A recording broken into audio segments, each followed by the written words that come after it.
I remember that Thanksgiving Day with a sharp clarity that refuses to fade. The table was set with immaculate care, the scent of roasted turkey and sweet cranberry filling the air, and the gentle hum of conversation had once promised warmth and unity.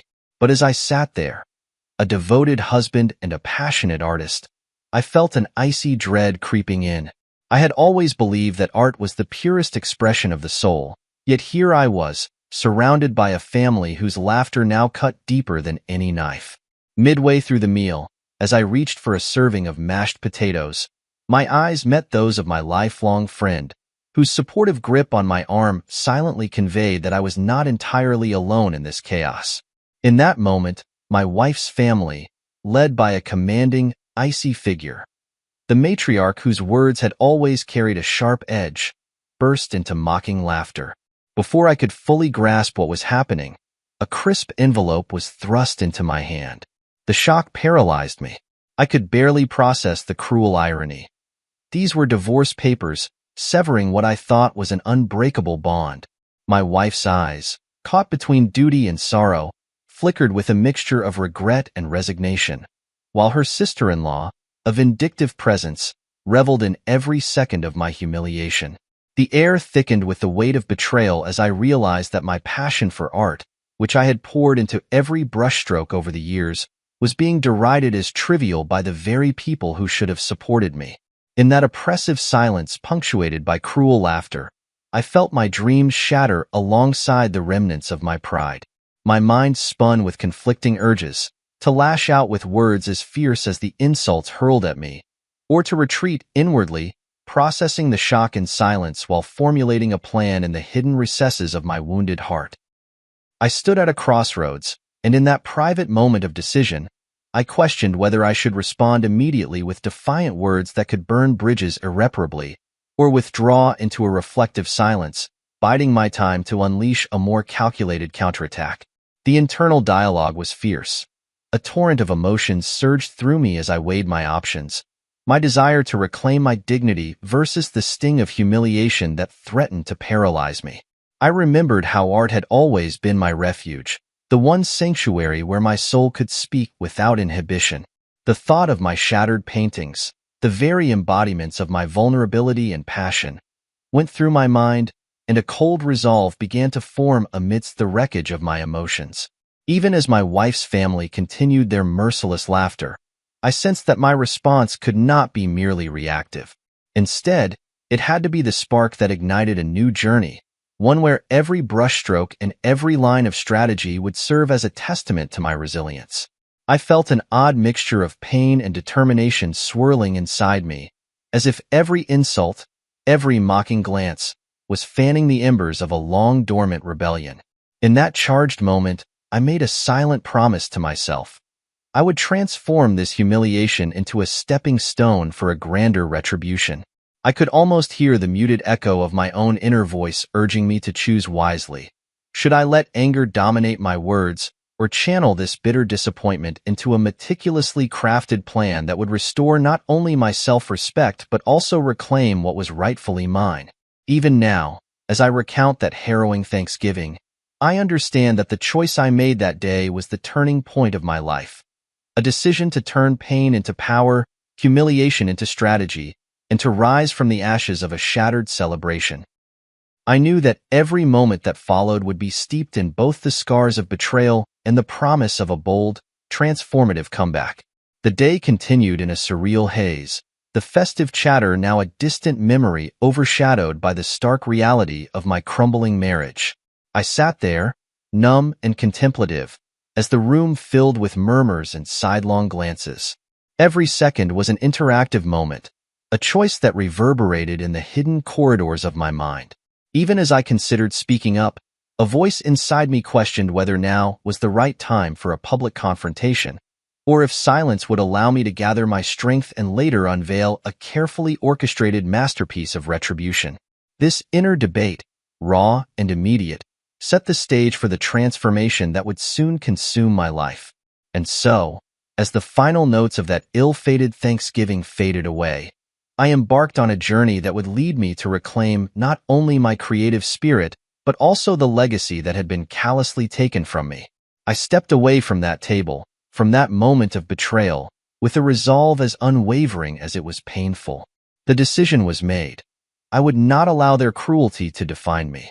Instead, I would harness it, channeling every drop of hurt into a master plan that would reshape my destiny. As I left the oppressive confines of that room, I carried with me the spark of a new vision, a vision born of despair but fueled by an indomitable will to rise again. The journey from humiliation to strategic retribution had begun, and every heartbeat echoed with the promise of a comeback that would transform not only my life but the very space that had once witnessed my public disgrace. That day, as the echoes of that shattering Thanksgiving continued to haunt me, I clutched a secret so precious that even in my darkest hour it illuminated my path forward. A deed, hidden away in the recesses of my wallet, that granted me a small but potent control over the house that had been both a home and a symbol of my subjugation. I remembered the moment I first discovered it, a relic from a past life when hope and art were intertwined. The paper, worn at the edges yet imbued with the promise of reclamation, became my silent ally as I pondered the consequences of the present disaster. I knew that while they mocked my artistic passion and destroyed the physical manifestations of my creativity, they had overlooked the deeper, more resilient essence of my spirit. That secret deed was more than just a document. It was a weapon, a means to flip the narrative in my favor, and to turn the very instrument of my downfall into a cornerstone for a grand resurgence. In the midst of the chaos, as the divorce papers lay heavy in my hand and the laughter of my in-laws reverberated like a bitter refrain, I stood at the precipice of a choice that would alter my destiny. Should I reveal my newfound intentions immediately, casting aside all pretense of a broken man?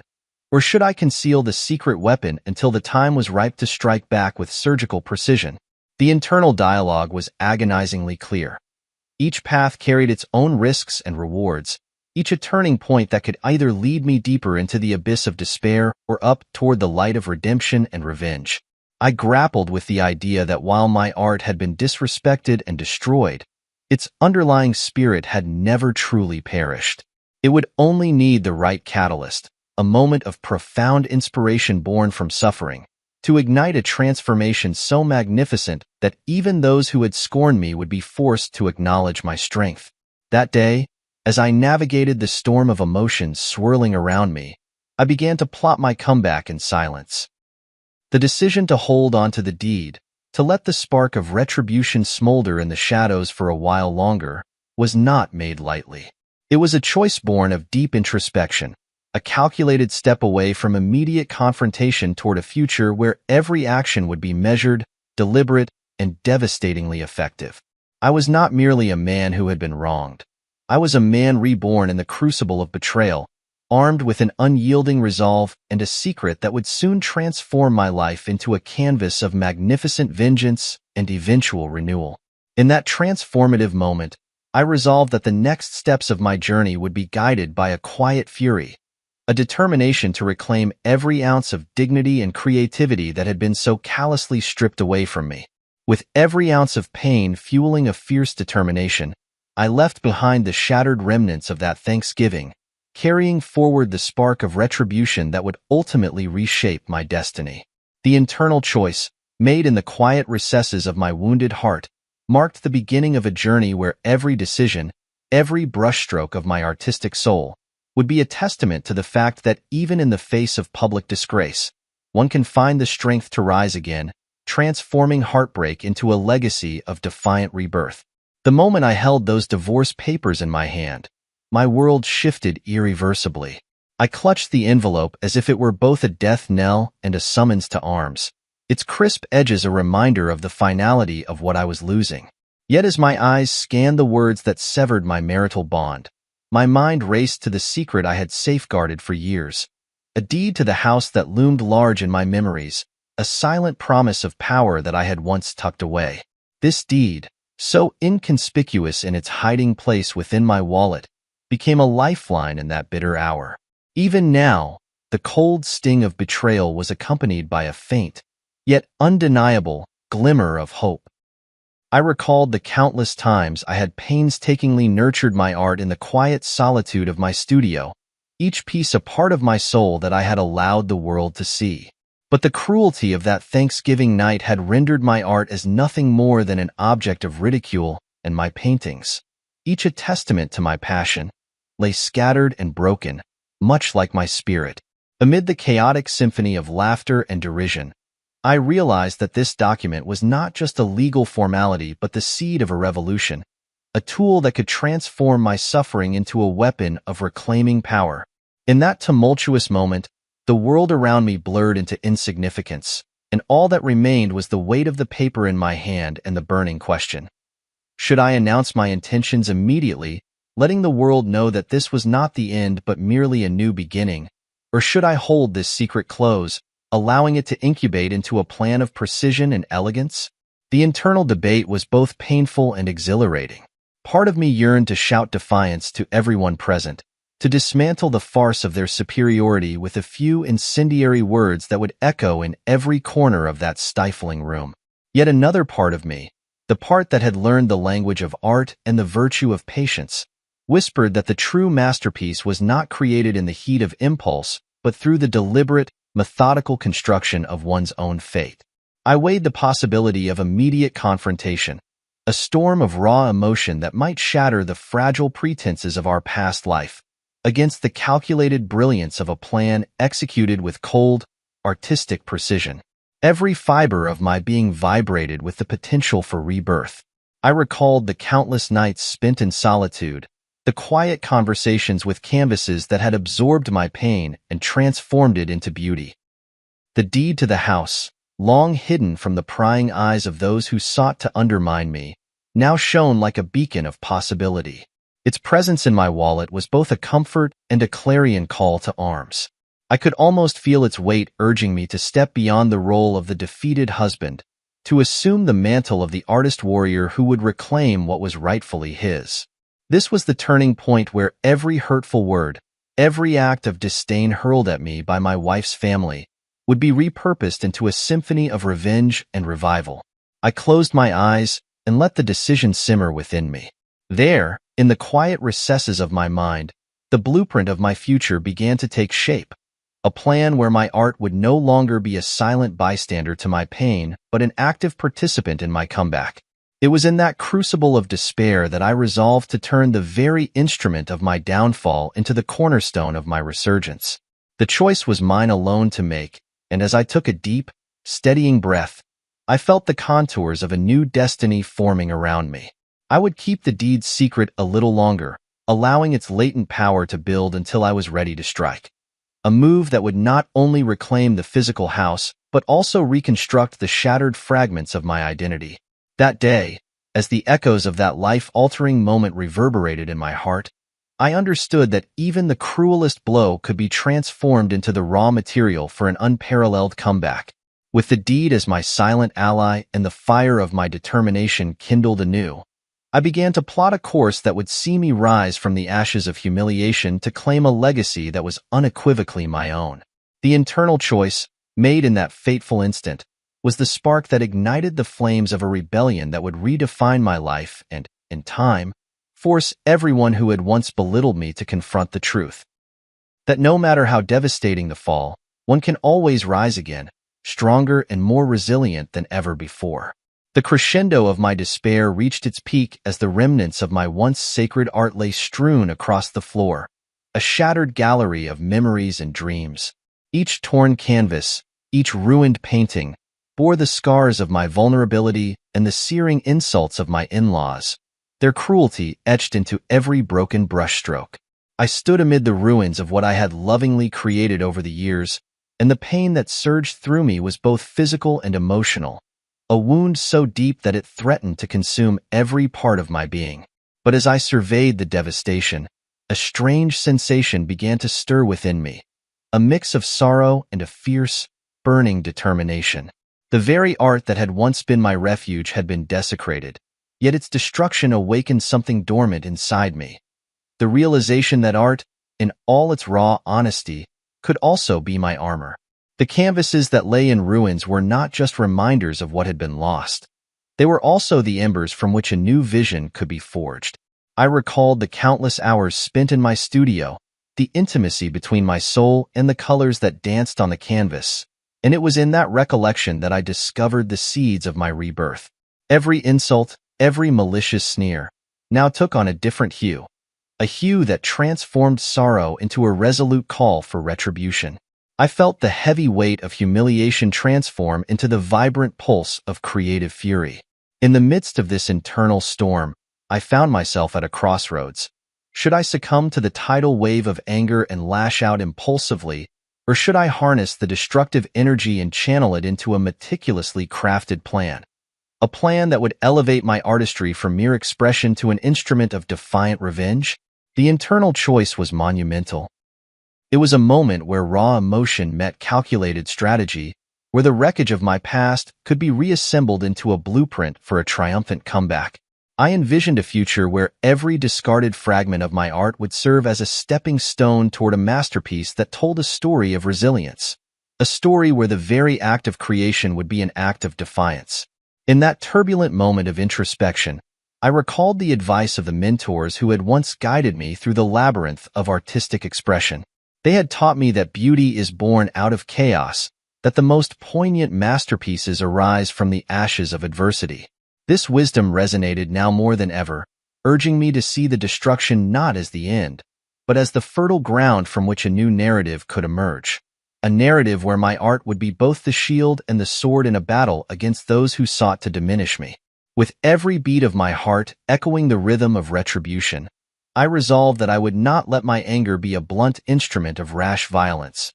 Instead, I would temper it with the precision of a master craftsman, weaving every raw emotion into the fabric of a strategy that was as beautiful as it was unyielding. I took a steadying breath and allowed myself a moment of clarity amid the chaos, the internal choice crystallizing in my mind. I would not let the fury of this moment be wasted on fleeting, uncontrolled outbursts, but rather, I would transform it into a symphony of calculated actions that would rebuild not just my art, but every part of my identity that had been scorched by betrayal. And so, as I knelt among the ruins of my passion, I made a silent vow to rise from this devastation with a strength that was both artistic and resolute. A strength that would be the cornerstone of a future where every piece of shattered art was reborn as a testament to the enduring power of creativity, even in the face of the most bitter humiliation. That evening, alone in the quiet solitude of a dimly lit room, I stared at the remnants of my ruined art scattered across the studio floor, a painful tapestry of what once was and what might now become. The remnants of canvases, their edges jagged and colors bleeding into one another, lay like fragments of a broken dream. In the midst of this creative carnage, I found a perverse kind of solace. The divorce papers, still resting on the desk like a grim reminder of a life in ruins, and the secret deed tucked away in my wallet, were now juxtaposed against the wreckage of my passion. It was as if fate had conspired to force me into a crucible of despair, only to offer a hidden path toward renewal. My mind raced as I considered the gravity of the situation. The woman I had once loved, now distant and conflicted, the family that had reveled in my downfall, and the burning need to reclaim not only my pride but also the tangible symbol of my past, the house that held both memories and the seeds of a future I was determined to shape. I sat down, the cool wood of the table anchoring me to a moment of clarity, and let my thoughts spill out like ink on paper. The internal dialogue was relentless. Should I immediately call my lawyer, ensuring that the deed was secure and legally mine? Or should I allow the pain of the moment to ferment into a grander, more intricate plan of artistic revolution? The choice was not trivial. An immediate call to action would be a declaration of war, a loud, public announcement that I was taking control of my destiny. Yet, a more measured, calculated approach would allow me to harness my creativity, turning the searing pain of humiliation into a carefully orchestrated strategy. I pondered the wisdom of my past mentors who had always insisted that true art is born of both passion and patience, that beauty can only emerge when one takes the time to understand the depths of one's suffering. The deed, with its quiet, unassuming power, beckoned me to adopt a strategy that was as stealthy as it was decisive. With trembling resolve, I decided that this moment of solitude was not the time for rash actions. Instead, it was the perfect opportunity to plan. a plan that would combine the precision of legal strategy with the raw, transformative power of artistic creation. I allowed myself to envision a future where the house, once a symbol of my humiliation, would be transformed into a living gallery of rebirth and defiance. A place where every restored wall, every new canvas, would tell the story of my resurgence. I pictured the contractors and restoration experts meticulously stripping away the oppressive decor that had been imposed by my in-laws, revealing beneath it a structure that could be reborn as a temple to resilience. In that reverent silence, I felt the spark of a new vision igniting within me. A vision where my pain would be transmuted into a force for change, where every decision would be as calculated as the strokes of a master painter. I recognized that this was the moment to set in motion a plan that would not only reclaim my dignity but also challenge the very foundations of the legacy that had so callously wronged me. The internal choice was clear. I would not let this moment pass in a haze of despair, but I would seize it as the catalyst for a comeback that would redefine my identity.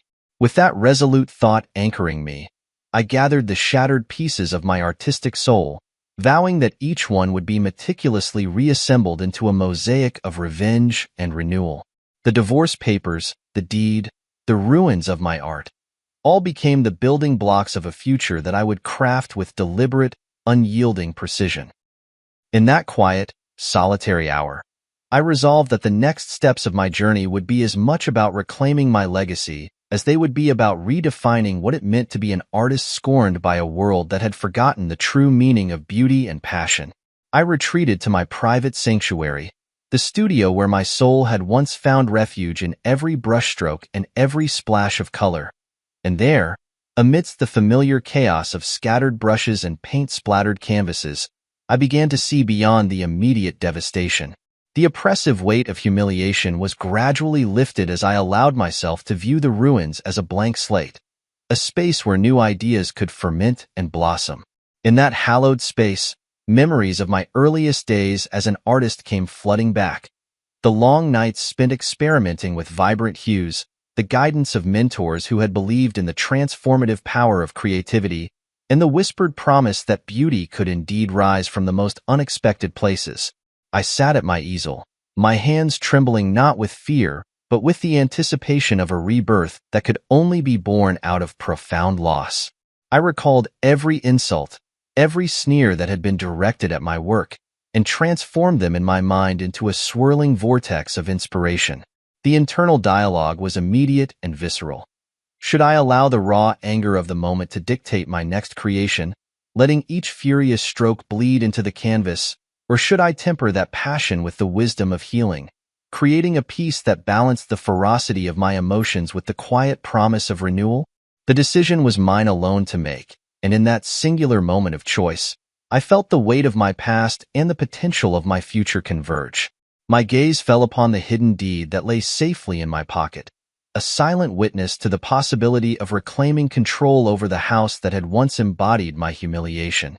The idea began to take shape. What if I could fuse my artistic vision with a calculated legal strategy, turning the house from a relic of disdain into a living gallery of defiant rebirth? The thought was electrifying. I could envision transforming every room of that oppressive estate, stripping away the vestiges of scorn and replacing them with symbols of resilience, hope, and unapologetic creativity. It would be a testament to the fact that even in the darkest moments, the human spirit can forge beauty out of brokenness. With each passing moment, the plan crystallized further. I resolved that my next step would be to meticulously document every detail of the house and its history, to gather evidence of the mistreatment and degradation that had marked my downfall, and to use that evidence as the cornerstone of a strategic takeover. My artistry would not be limited to the canvas. It would extend to every brushstroke that redefined the very space that had been used as a stage for my humiliation. I could almost feel the thrill of the impending transformation, each idea sparking another in a cascade of creative fervor. In that incandescent moment, I allowed myself to dream not just of personal vengeance, but of a broader renaissance, a reimagining of what it meant to be an artist betrayed, turning the raw materials of my shattered life into the blueprint for a future of unapologetic triumph. The internal choice was now clear. I would not be a passive victim of fate. Instead, I would harness the destructive power of my pain, transforming it into the fuel for a revolution that would reclaim my dignity and redefine my destiny. And so, in the quiet solitude of my studio, with the echoes of past insults fading into the background, I set in motion a plan that would soon turn my private tragedy into a public declaration of resilience, a blueprint for a future where art and strategy converged to forge a legacy that was unequivocally, indomitably my own. In the days that followed, the tangible beginnings of my revenge took shape as contractors and restoration experts arrived at the house. A place once steeped in the memories of my public disgrace, now marked for a radical transformation. I watched with a detached sense of satisfaction as they methodically dismantled the oppressive decor that had been a constant reminder of my humiliation. The dining room, once the epicenter of ridicule where every mocking laugh had echoed, was now being stripped bare, its walls and furnishings removed like the layers of a decaying past. The sound of demolition was oddly cathartic, a percussive symphony that played out as the old guard was physically torn down, room by room. Amid the clamor of hammers and the shouts of workers, I felt a profound shift within myself. Each dismantled piece, each discarded relic of my in-laws' legacy, symbolized a step toward my own reclamation. Yet, even as I observed this transformation with a cool, calculated detachment, I was acutely aware of the potential fallout. My wife's family, steeped in their own traditions and bound by a fierce sense of entitlement, reacted with a fury that was as palpable as it was unpredictable. Their voices, rising in protest and disbelief, reached a crescendo as the physical manifestations of their legacy were methodically removed from the house. I knew that every action I took now was not without consequence. In the midst of this orchestrated demolition, I was confronted with an internal choice that mirrored the larger battle unfolding before me. Should I stage a dramatic, public announcement of the transformation, a theatrical reveal that would force every onlooker to witness the symbolic erasure of their past, or should I operate from the shadows, letting the silent, methodical change speak for itself until the time was right for a final, conclusive act? The internal dialogue was fraught with tension.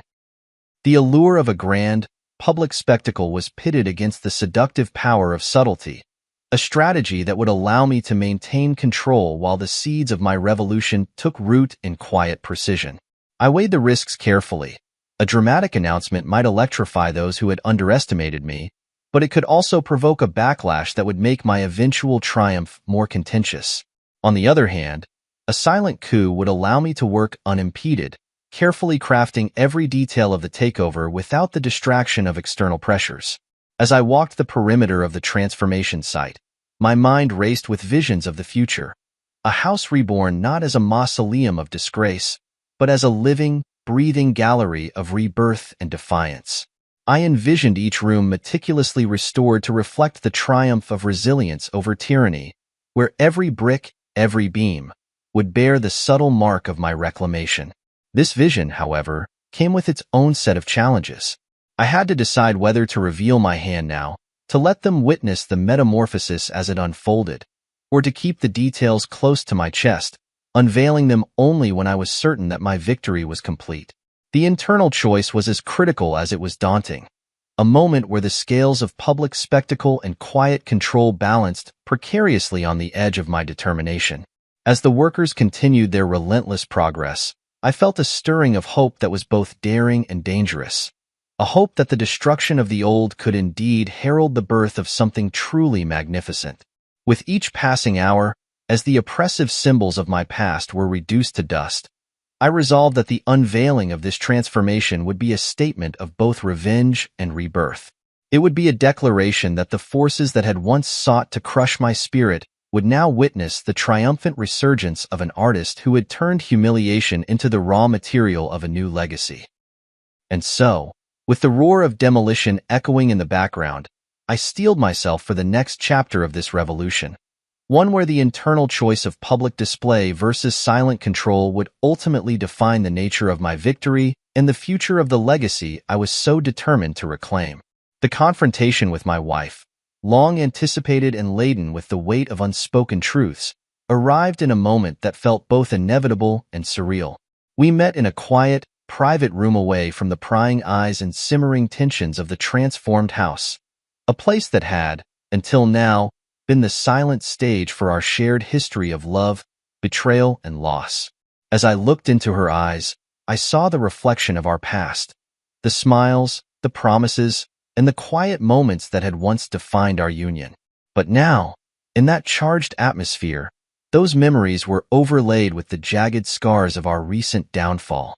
I began to speak, my voice low and steady, as I recounted the journey of humiliation that had led to this moment. The biting cruelty of that Thanksgiving dinner, the shattering of my artistic dreams, and the painful realization that every insult had been a building block in the foundation of my rebirth. I let my words spill out, raw and unfiltered, as I laid bare the depth of my hurt, the relentless mockery of my art, the callous destruction of my paintings, and the betrayal that had eroded the very core of my identity. In that emotionally charged dialogue, I did not merely seek an acknowledgement of my suffering. I sought something far more profound, a recognition of the inherent worth that they had so callously dismissed, a validation of the creative soul that had been bruised but not broken. And then, as if the weight of my truth demanded it, I revealed the secret that had been my silent weapon all along. The deed to the house, a symbol of the power I now held over the very legacy they had constructed. The air seemed to still, every heartbeat a testament to the gravity of this moment, as I posed the internal question that had been echoing in my mind since that fateful Thanksgiving. Should I demand an immediate acknowledgement of my worth, a fervent confession of their regret for the pain they had inflicted, or should I instead propose a final, irrevocable severance, a complete and utter divorce from their tainted legacy, a clean break that would allow me to begin anew without the weight of the past? The choice was as heart-wrenching as it was decisive. On one hand, demanding immediate recognition could force them to confront the ugliness of their actions and, perhaps, to offer a semblance of remorse. On the other hand, severing ties completely might be the only way to free myself from the toxic cycle of abuse and humiliation that had marred every moment of our shared history. As I looked into her conflicted eyes, I realized that this was not just about the house or the past. It was about reclaiming every fragment of my soul that had been lost in the maelstrom of betrayal. I could feel the tension in the room as our unspoken choices hung in the balance, the future of our lives poised on the knife edge of a single, monumental decision. The internal dialogue was a storm of conflicting emotions, anger, sorrow, defiance, and a tentative hope that perhaps, in that raw moment of confrontation, a new beginning might be forged. I let my words linger in the air, each syllable a carefully chosen brushstroke on the canvas of our fractured relationship. And as the silence stretched between us, heavy with the promise of irrevocable change, I knew that the decision I was about to make would not only define the course of our future, but also mark the culmination of my long and arduous journey toward reclaiming my dignity, my art, and the legacy that was once mine alone. Returning to the solace of my reclaimed studio, a space that had transformed from a battleground of shattered dreams to a sanctuary of burgeoning hope, I found myself once again at the mercy of the canvas. The events of the past weeks had coalesced into a singular truth. My art was not just an expression of creativity, but a manifesto of survival, rebellion, and rebirth. With each measured stroke, I began to see the contours of my new legacy emerging on the canvas. The colors bled into one another in a harmonious dance of pain and hope, a visual narrative that told the story of a man who had been shattered and then reborn, his creativity the very instrument of his salvation. As I stepped back to survey my work, I felt a profound connection to every element of the triptych. It was more than a piece of art. It was the embodiment of my journey, the testament of a soul that refused to be broken, and the silent promise that even in the midst of despair, a new dawn could be painted with the brush of resilience. The internal dialogue quieted as I made my final choice on that canvas. I would allow the anger to bleed through, but not overwhelm the work. Instead, it would be tempered by strokes of tenderness and hope, a delicate balance that captured both the ferocity of my retribution and the quiet strength of my healing. In that intimate communion with my art, I felt a deep sense of clarity. This triptych was not just a declaration of my past agony, but also a beacon for a future where my creative spirit would reign supreme. A future defined by the power to transform even the darkest moments into something enduring, beautiful, and unequivocally my own. The night of the grand opening arrived with an electric tension that was palpable in every whispered conversation and every flash of a camera. The once derided house, now meticulously transformed into a gallery of defiant renewal, stood as a monument to my journey, a living testament to the power of art and resilience. As guests, critics, and even members of my wife's family gathered under the soft glow of carefully placed lights, I felt the weight of every sacrifice and every painful choice converge into a single, defining moment. I walked through the gallery, each room echoing with the narrative of my transformation, until I arrived at the center of the event. The unveiling of my masterpiece, the triptych that chronicled every step from humiliation to triumphant rebirth. The atmosphere was thick with anticipation as I prepared to step onto the small stage set at the heart of the gallery. In that charged silence, I felt the familiar internal choice surfacing once more. Should I seize the moment to confront the ghosts of my past publicly, letting my voice ring out in a cathartic declaration of my pain and my victory, or should I allow the art itself to speak, letting the silent, powerful testimony of my work reveal the depths of my transformation without a single word? The decision was daunting, for every syllable spoken on that stage could either ignite further controversy or lend a solemn gravity to the unfolding spectacle. I weighed the two options carefully as I surveyed the expectant faces in the crowd. The prospect of a public outburst, a dramatic confrontation of those who had once mocked me, tempted me with its raw immediacy, yet I also recognized the elegance of silence, the power of art to convey the inexpressible with a subtlety that defied words. In that pivotal moment, the internal dialogue settled on a delicate compromise. I would address the audience briefly, my words measured and deliberate, acknowledging the pain of the past while heralding the promise of the future, and then let my masterpiece speak volumes in the quiet resonance of its colors and forms. Stepping forward, I took a deep breath and allowed the silence to envelop me as I began my address. A speech that was both a farewell to the ghosts of my past and a welcoming embrace of the new life I was forging. Every word was carefully chosen, a blend of vulnerability and strength, a recognition of the deep wounds that had led me to this point and the irrevocable determination to rebuild from the ashes. As I spoke, I could feel the tension in the room slowly give way to a collective understanding, the power of my journey resonating with each listener. When the final note of my speech faded into silence, I gestured toward the triptych, inviting everyone to witness the culmination of my transformation. The unveiling was met with a hush of awe, every detail of the artwork reflecting the story of my struggle and resurgence with an intensity that no spoken word could match. In that moment, I understood that my internal choice, to let art and a measured declaration work in unison, had been the perfect catalyst for my reawakening. The gallery, once a symbol of my public disgrace, was now a stage for the quiet triumph of the human spirit, a silent, resounding testimony to the fact that even in the wake of the deepest humiliation, beauty and resilience could be reborn in the most unexpected of canvases. In the days that followed the grand opening, the air was thick with the murmurs of scandal and intrigue, a storm that began to swirl around the disintegrating empire of my wife's family. It was as though the revelation of their financial mismanagement had been the final blow to the old guard, setting off a cascade of federal investigations and media frenzy that left the once impenetrable walls of their legacy crumbling to dust. I watched from a careful distance as the structures of power that had once shielded them began to unravel, their secrets laid bare before a world eager for retribution. This was not merely a personal victory. It was an unexpected turning point that forced me to confront a broader question about the nature of legacy and the responsibility of those who had been betrayed by toxic traditions. Amid the chaos, I found myself at yet another critical juncture. Should I extend my newfound vision beyond my personal vendetta and step forward as a champion for all those wronged by the corrupt machinations of familial greed?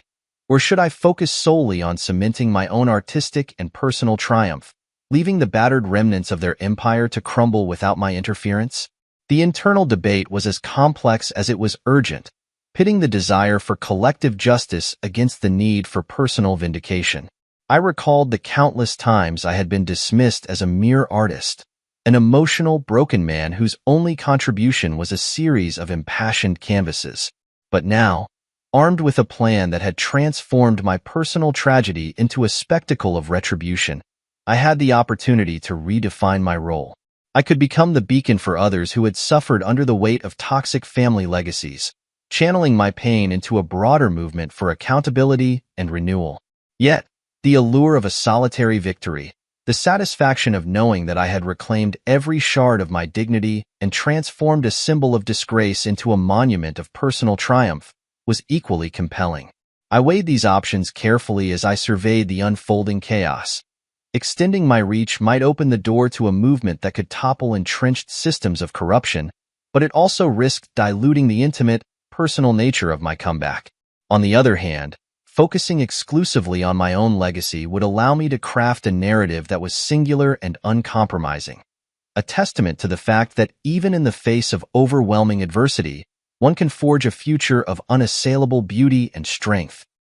As I contemplated these choices, I realized that every decision I made would ripple outwards, influencing not just my own fate, but also the lives of countless others who had long suffered in silence. The internal choice was fraught with consequence, demanding a delicate balance between personal ambition and a broader, more collective responsibility. In that moment, I felt the weight of history and the potential for transformation converge within me.